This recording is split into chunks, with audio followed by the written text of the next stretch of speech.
След 22 годишно отсъствие и успялото ни първо издание миналата година, второто издание на Международния фестивал на анимационния филм Златен кукер София ще се състои от 28 септември до 2 октомври 2011 година в кино Арена Запад.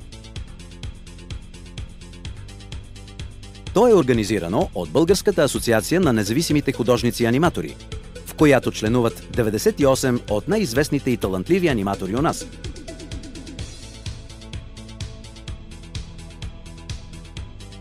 И анимационно студио Anima Art.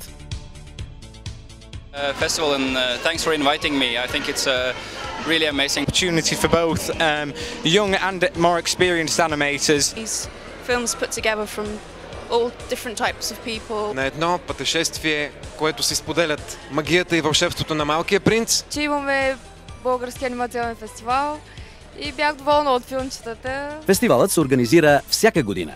Тъй като анимацията е вълшебство и ние правим магия всеки ден, се надяваме да направим тази магия на българската анимация, а заедно с всички вас наистина да направим най-доброто.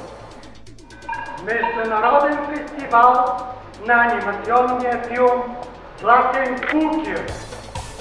Смятаме до година, освен фестивала, да направим голям анимационен филмов пазар. Тази година в журито сме поканили иконата на българската анимация Румен Петков, режисьор на Планетата на съкровищата, Чоко и Боко, Джони Браво, Декстърс Лаб и преподавател в световни университети. Марк Бертран, продуцент към Национален филмов борд Канада и председателя на журито Уилям Бил Денис, изпълнителен директор на АСИФА, Международната асоциация на аниматорите.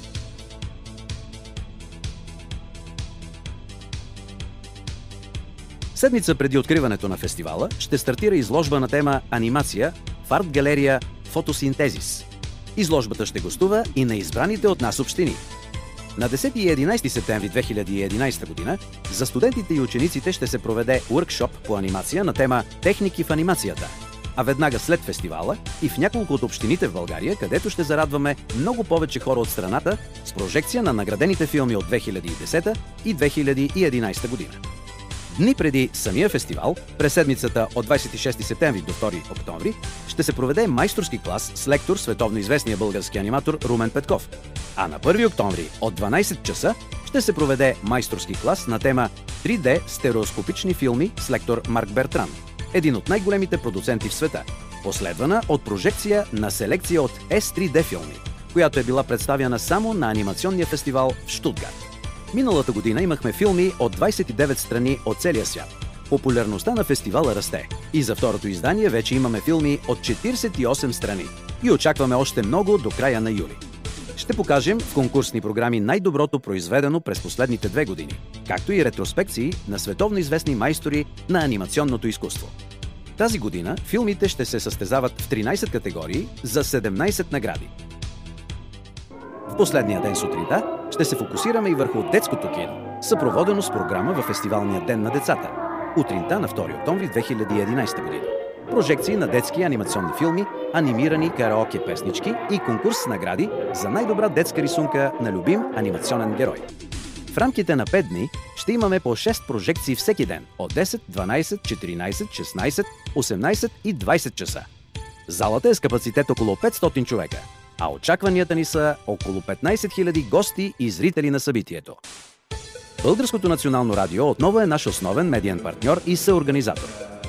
Обещаваме с вашата подкрепа фестивала Златен кукер да бъде незабравимо събитие за всички. При откриване и закриване на фестивала ще имаме богата, атрактивна програма с участието на кукерска група, Биг Бенда на Българското национално радио и още изненади. Златният кукер е под егидата на Министерството на културата, Националния филмов център, Столична община и няколко други общини. Надяваме се, че и вие ще станете наши партньори и спонсори. Искрено се надяваме, че ще приемете нашето предложение и предварително ви благодарим.